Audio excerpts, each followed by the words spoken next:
Hello दोस्तों, स्वागत है आपका अपनी YouTube channel Rohit Goswami law classes में। और आज मैं आपको कराने वाला हूं एलएलबी सेकेंड ईयर।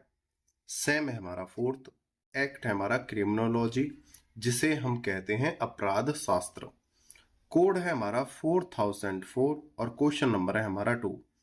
ये जो क्वेश्चन है वेरी वेरी इंपॉर्टेंट है, और जो भी क्वेश्चन मैं आपके लिए कराता हूं वो महत्वपूर्ण ही होते हैं। मैं ज्यादा क्वेश्चन आपको नहीं कराता हूं, जो महत्वपूर्ण इंपॉर्टेंट होते हैं सिर्फ वही कराता हूं। आज का जो क्वेश्चन है उसकी जो आने की संभावना है वो 70% बनी रहती है और वेरी वेरी इंपॉर्टेंट है। ठीक है, यहां से एग्जामिनर 10 और 20 नंबर का तो देता ही देता है, कभी कभी 5 नंबर में भी आता है। ज्यादातर 10 और 20 नंबर में क्वेश्चन आता है। ठीक है, ध्यान से बैठना और समझना।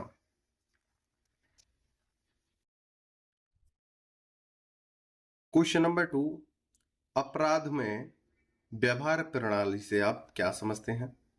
इसकी प्रमुख विशेषताओं और प्रक्रमों की ओर संकेत कीजिए। या सदरलैंड के विभेदक संगति के सिद्धांत का आलोचनात्मक मूल्यांकन कीजिए।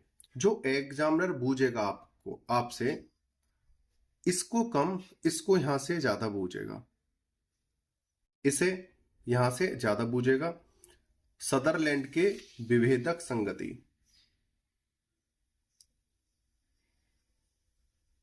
सदरलैंड की विभेदक संगति का सिद्धांत।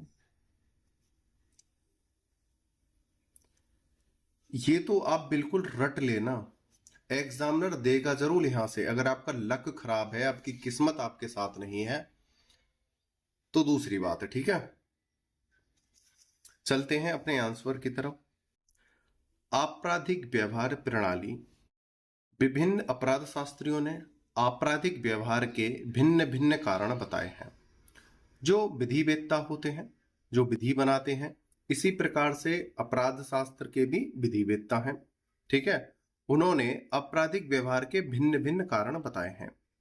अभी तक कोई भी सार्वभौमिक सिद्धांत सामने नहीं आया है।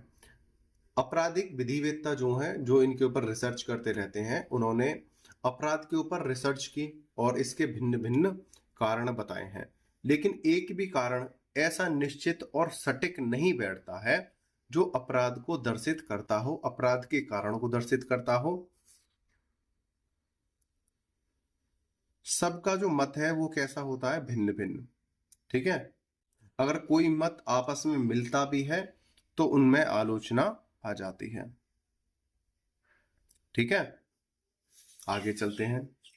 सदरलैंड के अनुसार अपराध शास्त्रियों ने विभिन्न अपराध शास्त्रियों ने अपने अपने भिन्न भिन्न मत दिए हैं, लेकिन उनमें से जो सबसे ज्यादा महत्वपूर्ण जो माना गया है, जिसको हम ज्यादा प्रचलित मानते हैं, वो सदरलैंड के अनुसार है। ठीक है, दिए तो बहुत सारे विधिवेत्ताओं ने हैं अपने मत, लेकिन महत्वपूर्ण है हमारा सदरलैंड। आपराधिक आचरण वह व्यवहार है जो आपराधिक विधि का उल्लंघन करता है। देखो, अपराध किसे कहते हैं उसे देखो। जैसे अपराध शास्त्र है, इसमें हमें 3 चीजें पढ़ाई जाती हैं। अपराध, दूसरा अपराध के कारण, और तीसरा है अपराध के उपाय। ठीक है, यानी रोकथाम, ये पढ़ाया जाता है। लेकिन अपराध कहते किसे हैं? अपराध किसे कहते हैं?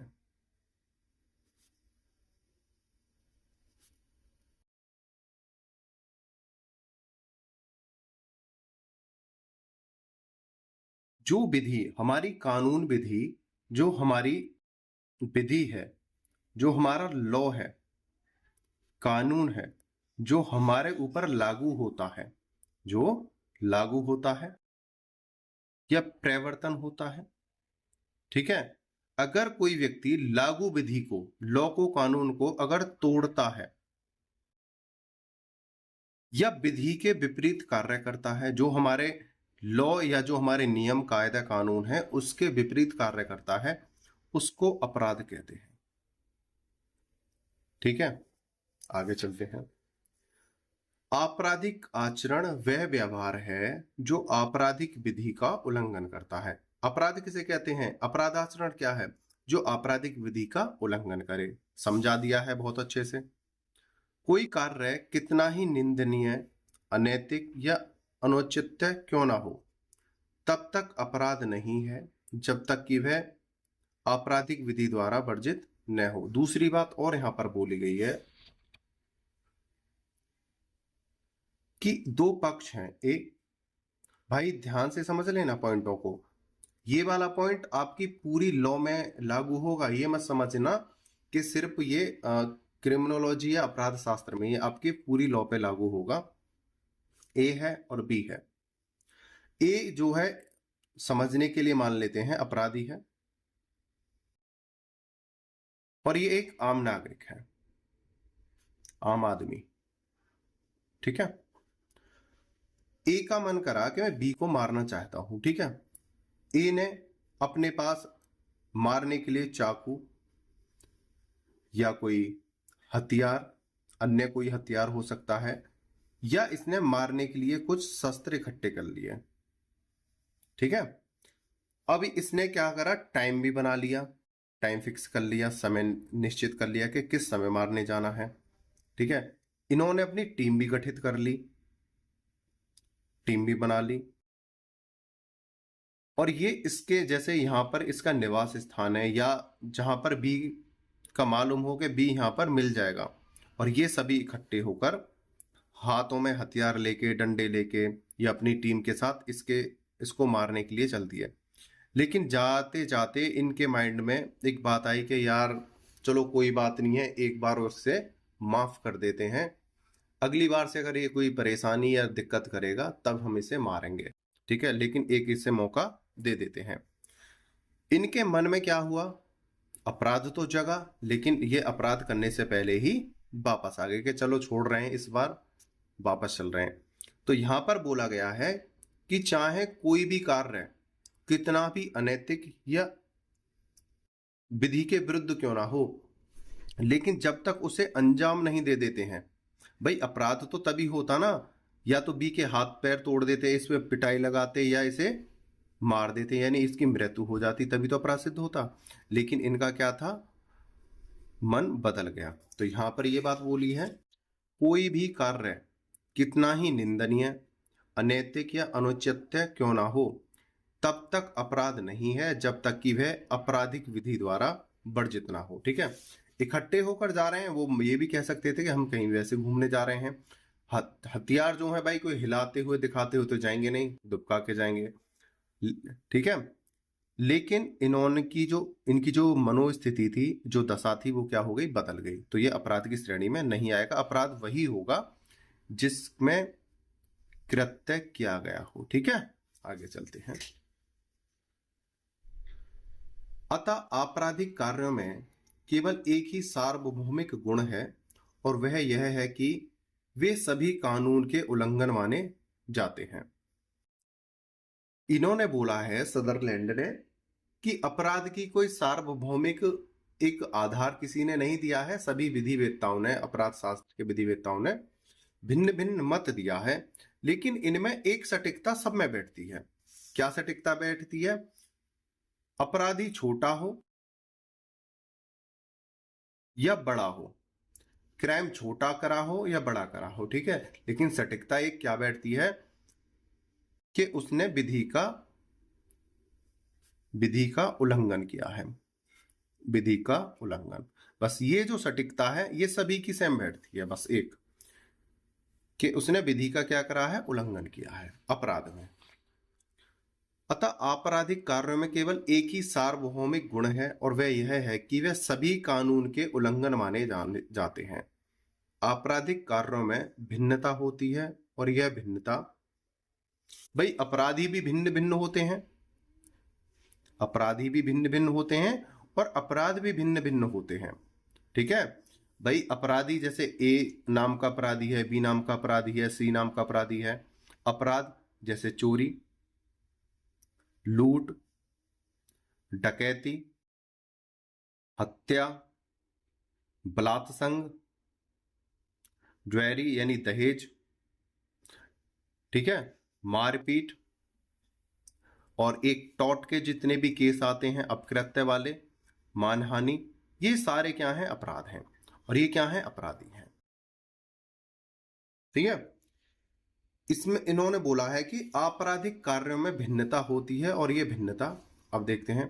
नंबर 1, अपराधियों के उद्देश्य और गुणों में। भाई प्रत्येक अपराधी के उद्देश्य अलग अलग होंगे। भाई ए ने बी को मारा, ए ने बी को मारा, इसने किसी अलग उद्देश्य के लिए मारा होगा। और यहां पर कोई सी है, सी ने डी को मारा, तो इसने किसी अपने उद्देश्य के लिए मारा होगा, किसी कारण से, रीजन से मारा होगा। ठीक है भाई, सबके क्या हो सकते हैं? अलग अलग कारण हो सकते हैं, उद्देश्य अलग अलग हो सकते हैं। क्षतिग्रस्त व्यक्तियों के गुणों में क्या होती है? भिन्नता होती है। भाई बी क्षति हुआ और डी क्षति हुआ, इनमें भी भिन्नता हो सकती है। ठीक है, अपराध किए जाने वाली परिस्थितियों में भिन्नता, इन सब के आगे आप भिन्नता ऐड कर लेना। ठीक है, जैसे भिन्नता, ये सब के आगे भिन्नता।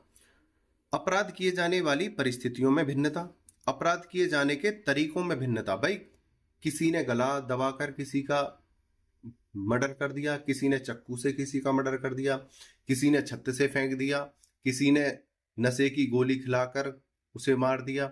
मतलब भिन्नता हर तरीके से हो सकती है। किसी ने थप्पड़ से मारपीट की है, किसी ने डंडे से मारपीट की है, किसी ने लोहे की छड़ से मारपीट की है, तो ये भिन्नता हो सकती है। दूसरा, जो क्षति पहुंची है। भाई किसी को मारपीट में किसी का हाथ टूट सकता है, किसी का दांत, किसी का सर फट सकता है, तो क्षति में भी भिन्नता हो सकती है। ठीक है, 6 नंबर का पॉइंट है, क्षतिग्रस्त व्यक्ति और जनता के प्रभाव में हो सकती है।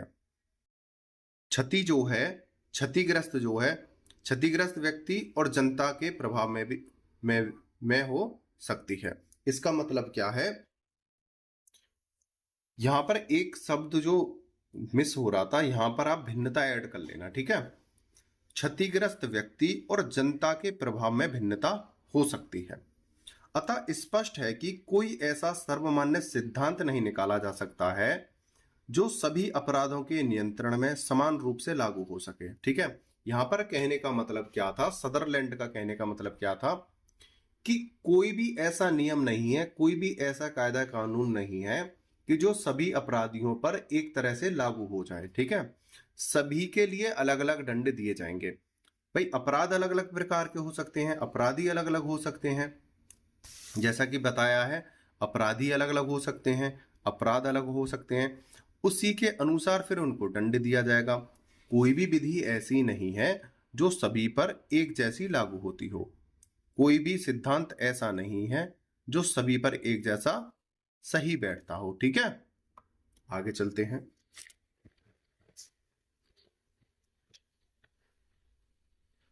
अपराध में व्यवहार की विशेषताएं।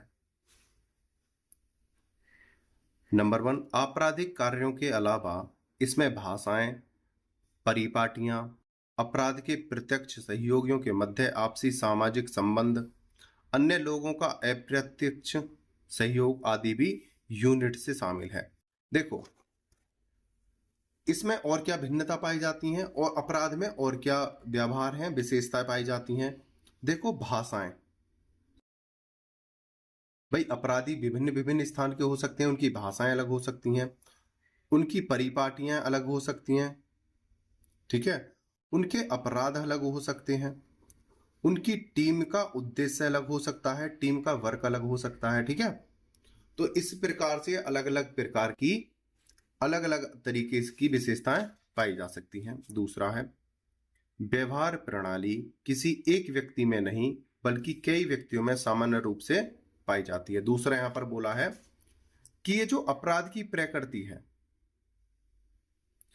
ये नहीं है कि ए और बी नाम का ही व्यक्ति है अपराधी वो अन्य, जैसे हमने बोला है ना, अपराधी अलग मतलब अपराधी काफी हो सकते हैं, सी डी ई, ठीक है, और कितने भी हो सकते हैं।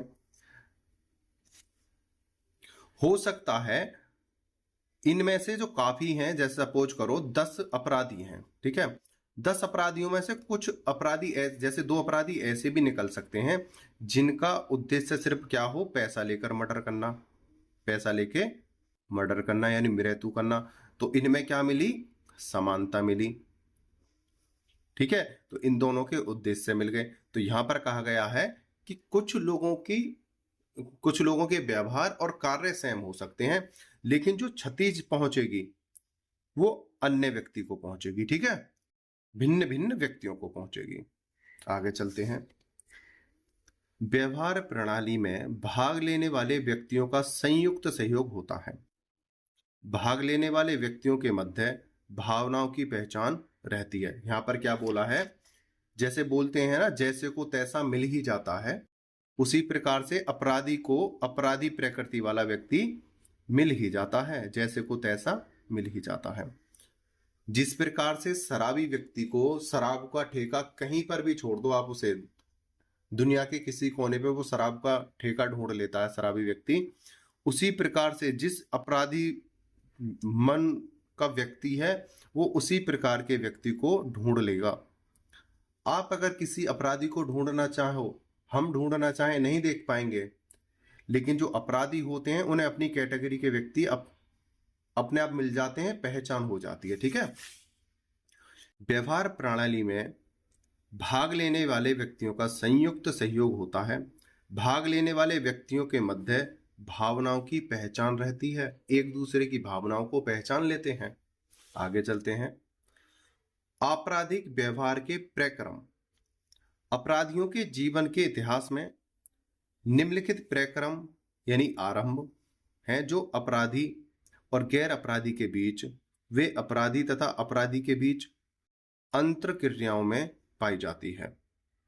यहां पर पता है क्या बोला है कि जो अपराधी होते हैं ये जो है अचानक नहीं बनते हैं अपराधी। ये नहीं है कि 1 या 2 दिन में कोई अपराधी बन गया, इनकी सीढ़ी दर सीढ़ी चली आती है। ये इन पे जो प्रभाव होता है, इनके अंदर जो प्रभाव होता है वो बचपन से रहता है। अपराधी प्रकृति का अपराधी मन इनका बचपन से बनता है। वो बन कैसे जाता है वो सारी चीजें हम आगे पढ़ेंगे, ठीक है। लेकिन इनमें ये जो सब चीजें रहती हैं बचपन से रहती हैं, और ये धीरे धीरे 5, 6, 7, 8, 10 सालों में ये चरम पर पहुंच जाती हैं, ठीक है। तो यहां पर बोला गया है, ये रहा,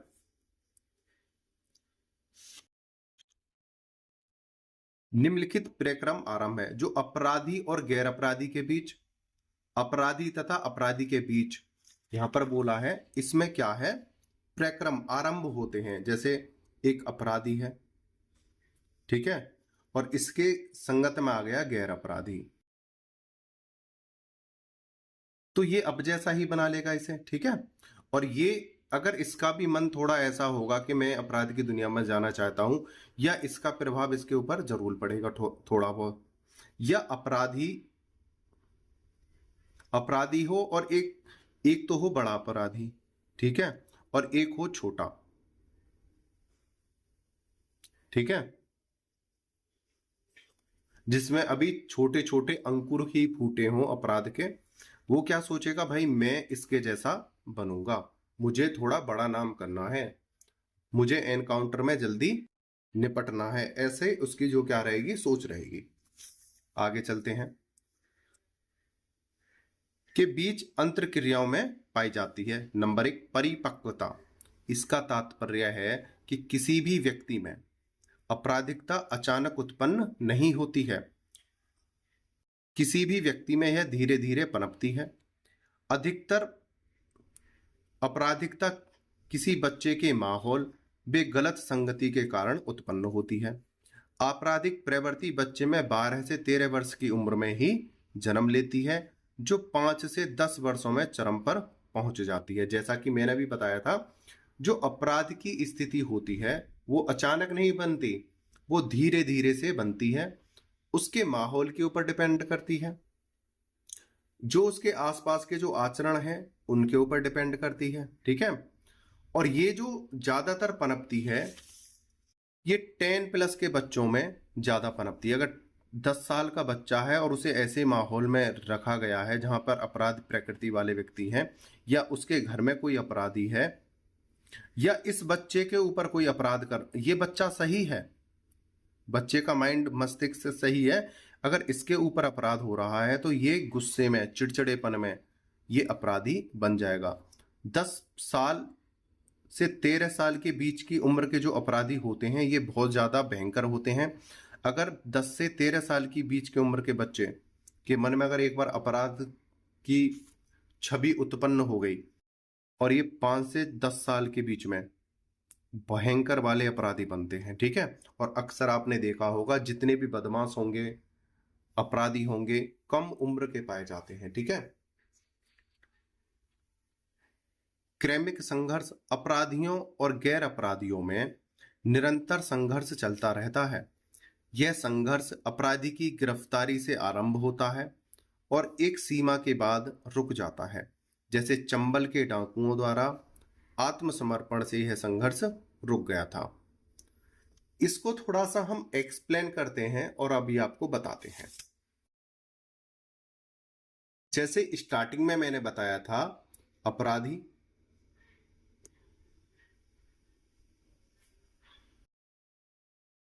और एक गैर अपराधी, भाई दो प्रकृति के होते हैं। इसका तो काम ही यह है अपराध करना, इसका तो पेशा या काम ही यही है, ठीक है। एक व्यक्ति ने मजबूरी में कोई अपराध किया है, आत्मरक्षा के लिए, परिवार के लिए, ठीक है, या कोई अन्य कारण से। जब ये व्यक्ति अपराध करते हैं, भाई चाहे इसने किसी कारण से किया, गैर अपराधी की कैटेगरी में था लेकिन इसने अपराध किया, ये जब बार बार ये तो बार बार कहाँ है, जेल जा रहे हैं, ठीक है। और ये एक बार जेल गया है, भाई जब इसका सामना बार बार जेल जाने वाले व्यक्ति से जेल के अंदर होगा तो इसकी मनोस्थिति बदलेगी, ठीक है। और ये जो गैर अपराधी है ये भी धीरे धीरे फिर इस दलदल में फंसता चला जाएगा, ठीक है। और इनमें ये अक्सर ये सोचते हैं कि मेरे से अपराध तो हुआ है लेकिन मैं इस प्रकार का अपराधी ना बन जाऊं, और ये इनसे दूरी बनाए हमेशा रखते हैं। देखिए, अपराधियों और गैर अपराधियों में निरंतर संघर्ष चलता रहता है। यह संघर्ष अपराधी की गिरफ्तारी से आरंभ होता है और एक सीमा के बाद रुक जाता है। जैसे चंबल के डाकुओं द्वारा आत्मसमर्पण से यह संघर्ष रुक गया था, और जब ये जेल में आने जाने से फिर ये परेशान हो जाते हैं तो ये बड़े वाले डकैत बन जाते हैं, ठीक है। और फिर इनका लास्ट स्टेज क्या रहती है, या तो ये आत्मसमर्पण कर दें या किसी बंदूक की गोली पर इनकी मृत्यु लिखी हो, ठीक है। आगे चलते हैं।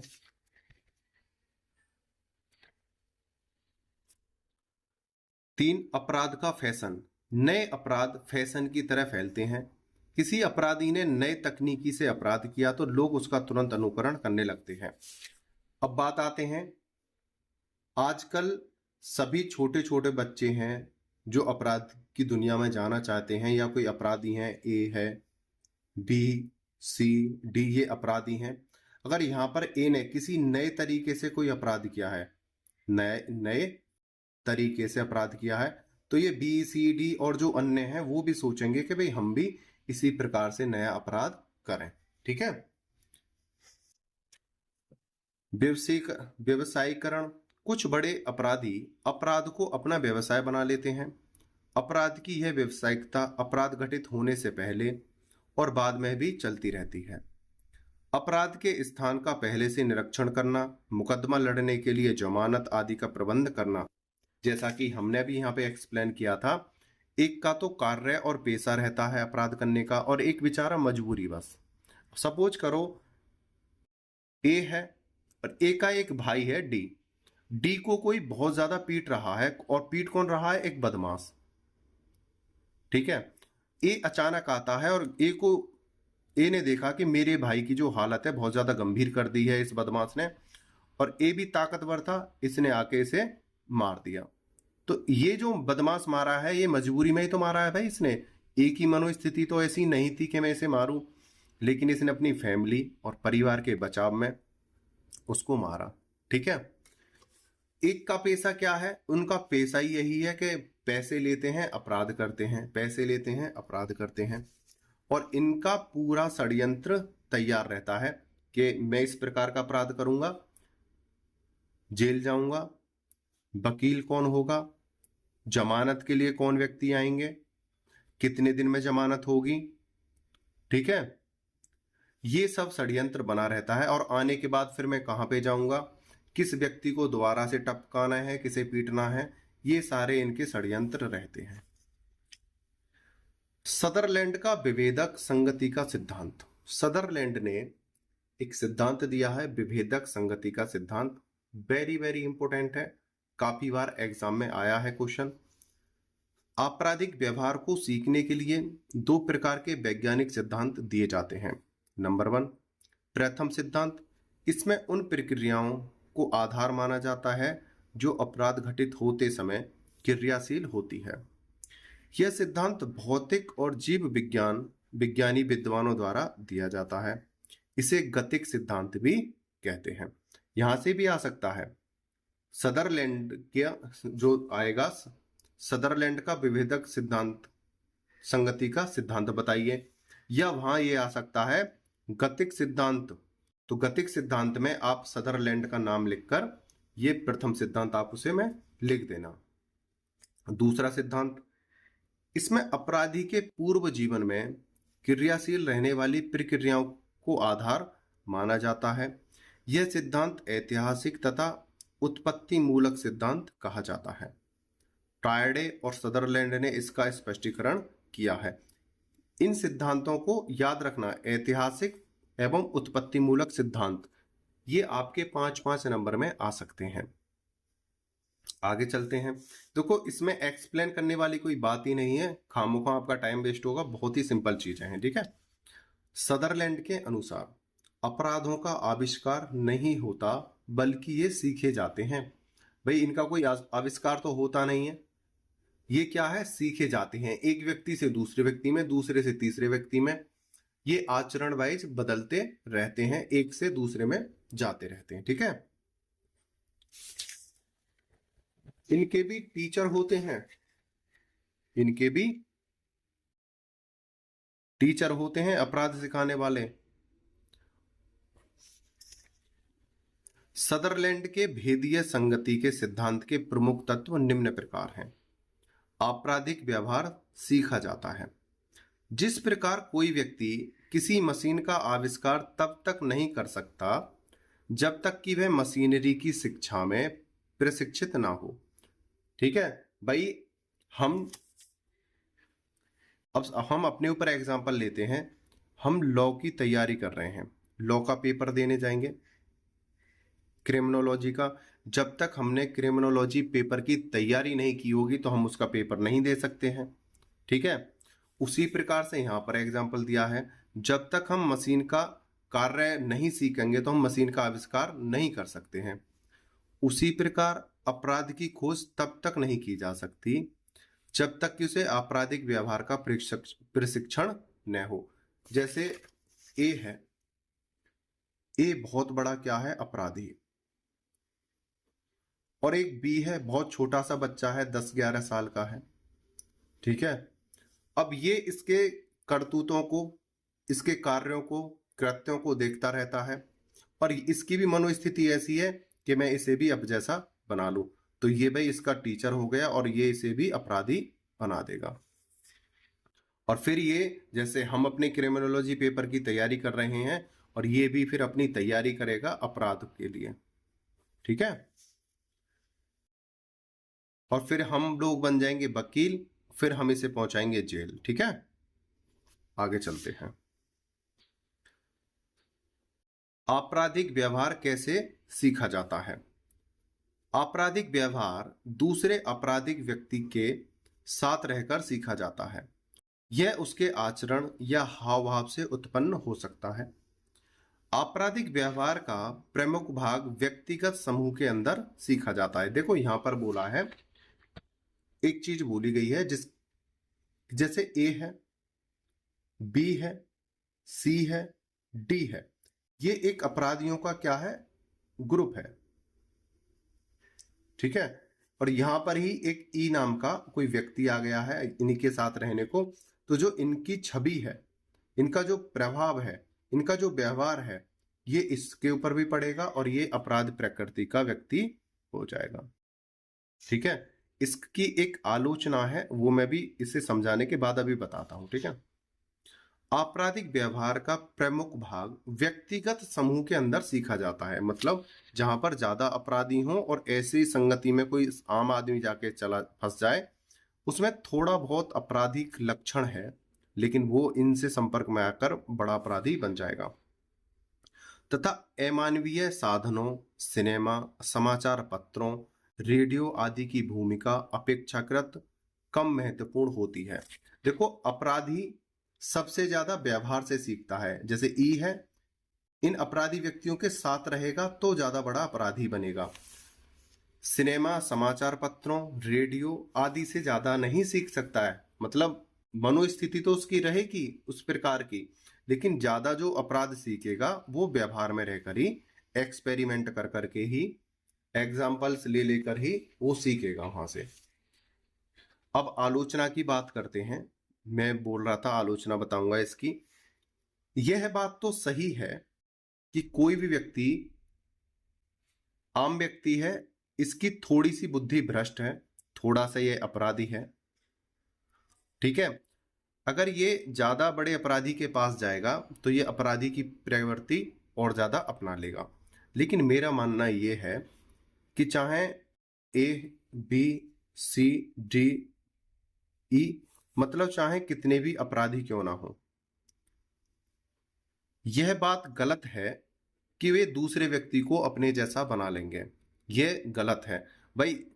इनका कहने का मतलब है जो इनके संपर्क में आएगा वो अपराधी बन जाएगा। जैसे एफ इनके संपर्क में आया और ये क्या बन गया, अपराधी बन गया।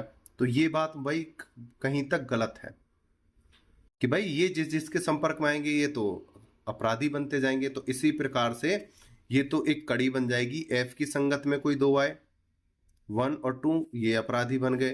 फिर इसकी संगत में दो आए तो फिर 3 और 4 अपराध यहां हो गए, 5 और 6 यहां पे हो गए। इसी प्रकार से ये दो अपराधी बनाएगा, इसी प्रकार से ये दो अपराधी बनाएगा। भाई ये तो चेन दर चेन चलेगी और संपूर्ण समाज क्या हो जाएगा, अपराधी हो जाएगा। तो ये बात गलत है। और दूसरी बात, प्रत्येक अपराधी का किसी आम व्यक्ति से संपर्क जरूर रहता है। प्रत्येक अपराधी का किसी आम व्यक्ति से संपर्क जरूर रहता है, लेकिन वो अपराधी प्रकृति का नहीं होता। तो यह कहना भी गलत है। पूर्णता ये जो सिद्धांत है इस पर सटीक नहीं बैठता है कि सभी व्यक्ति अगर किसी अपराधी के संपर्क में आएंगे तो वो अपराधी बन जाएंगे। इसी प्रकार से वकील को ले लो।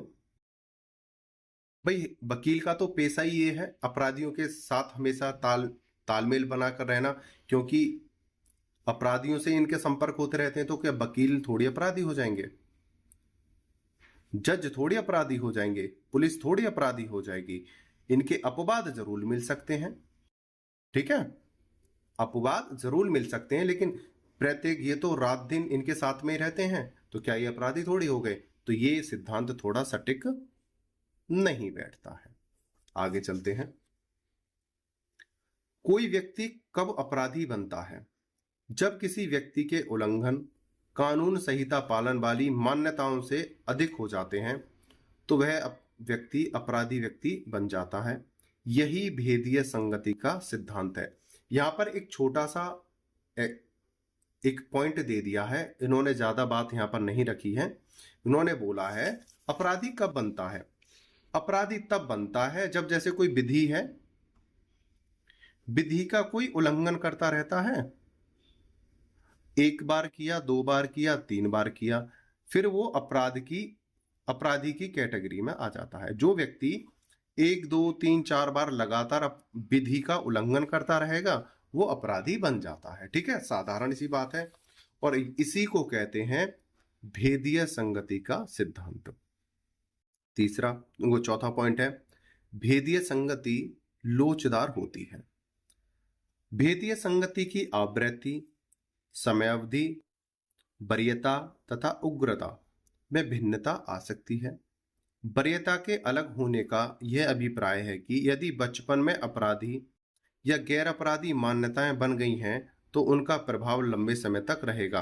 अगर कोई बच्चा है, उसके मन में ऐसा प्रभाव पड़ गया है कि मैं अपराधी बनूंगा, उसने अपने घर में, आस पड़ोस में, भाई किसी, हो सकता है जो बच्चा है, कि ए है, बच्चा है, इसके परिवार में, इसके गांव में, इसके सदस्य कोई ऐसा व्यक्ति हो जो अपराधी हो, इसके जो, या जो इसके जो इसके आसपास ऐसे अपराधी हो जिससे इस बच्चे की मनोस्थिति ऐसी बन गई हो कि भाई मैं भी अपराधी बनूंगा और इसमें अच्छी चीजें हैं। ठीक है, या किसी बच्चे की बचपन में ही ऐसी प्रकृति बन गई हो कि भाई मेरे चारों तरफ सभी अपराधी व्यक्ति हैं, अगर ये अपराध कर रहे हैं, ये सही बच्चा है कि भाई इनके संग बुरा काम होता है, इन पे पुलिस मार लगाती है, जेल जाते हैं, इन्हें लोग गंदी गंदी गाली देते हैं और इनका आचरण भी सही नहीं है, तो इसकी मनोस्थिति क्या बनी कि मुझे ऐसा नहीं बनना है। और एक की बनी कि यार ये तो दबंग टाइप के लोग हैं, मुझे ऐसा बनना है। तो यहां पर बोला है, यदि बचपन में अपराधी या गैर अपराधी मान्यताएं बन गई हैं मस्तिष्क में, तो उनका प्रभाव लंबे समय तक रहेगा। ठीक है, आगे चलते हैं।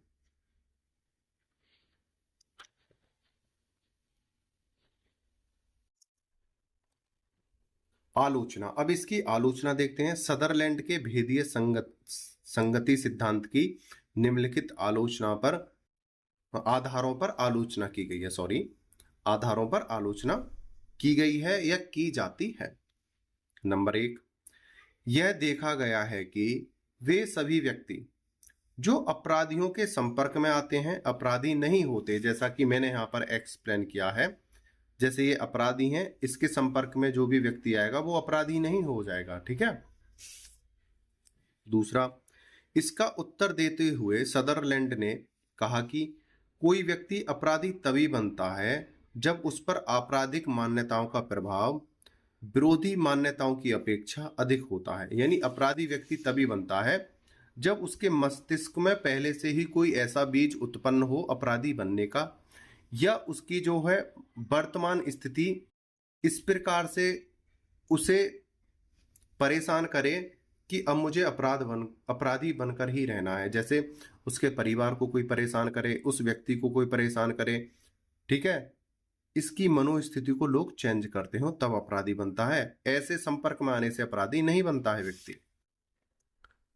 दूसरा, भेदीय संगति सिद्धांत के अनुसार ये जो चीजें हैं ना, कि जो उसका वर्तमान समय है, ये उसे परेशान कर रहे हैं उस समय, उसके परिवार को, उस व्यक्ति को, या किसी अन्य कारण से ये फिर व्यक्ति अपराधी बन जाता है। ये क्वेश्चन हमारा आएगा, आने वाले जो क्वेश्चन है उनमें आएगा और बताएंगे कि एक आम व्यक्ति अपराधी क्यों बन जाता है। ठीक है। भेदीय संगति सिद्धांत के अनुसार एक बार अपराधी आचरण आरंभ होकर तब तक चलना चाहिए जब तक कि प्रत्येक मनुष्य अपराधी नहीं बन जाता, क्योंकि अपराधियों के संपर्क में आकर लोग अपराधी बनेंगे और यह प्रक्रिया गुणित रूप में बढ़ेगी। लेकिन ऐसा नहीं होता। जैसा कि मैंने बताया है, यहां पर बोला है कि अगर कोई व्यक्ति संपर्क में आता है तो वो अपराधी बनेगा। जैसे यहां पर एक चेन चली थी, तो इस प्रकार से तो गुणित रूप में अपराधी बनेंगे और इससे तो क्या होगा, फिर संपूर्ण समाज ही अपराधी हो जाएगा। लेकिन ऐसा नहीं है। और ये किसकी आलोचना है? सदरलैंड के भेदीय संगति सिद्धांत की आलोचना है। ठीक है, आगे चलते हैं। इसका उत्तर देते हुए सदरलैंड ने कहा कि भेदीय समूह संगठन द्वारा अपनाए गए अपराध विरोधी उपाय आपराधिक व्यवहार को बहुत हद तक रोकने में सफल हो जाते हैं। ये इन्होंने फिर एक अपनी टिप्पणी बाद में दी थी जब इनके सिद्धांत की आलोचना होने लगी थी। ठीक है, उम्मीद करता हूं यह क्वेश्चन आपको अच्छे से समझ में आया होगा। मैंने बहुत अच्छे से एक्सप्लेन करने की कोशिश की है, क्योंकि जो स्टार्टिंग के जो क्वेश्चन होते हैं ये आपके बेस को क्लियर करते हैं। अगर आपका एक बार बेस क्लियर हो गया, एग्जामिनर आपको कहीं से भी कोई क्वेश्चन देगा तो आप आसानी से उसे करके आ सकते हो फिर, है ना।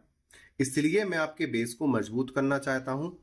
शुरू की स्टार्टिंग की प्रत्येक वीडियो को मैं अच्छे से एक्सप्लेन करने की कोशिश करता हूं, ठीक है। मैंने वीडियो को अच्छे से समझाया है और उम्मीद है आप भी अच्छे से समझे होंगे। आपने वीडियो को अंत तक देखा है, मुझे अच्छे से सुना है, उसके लिए धन्यवाद। टेक केयर, बाय बाय, जय हिंद, जय भारत।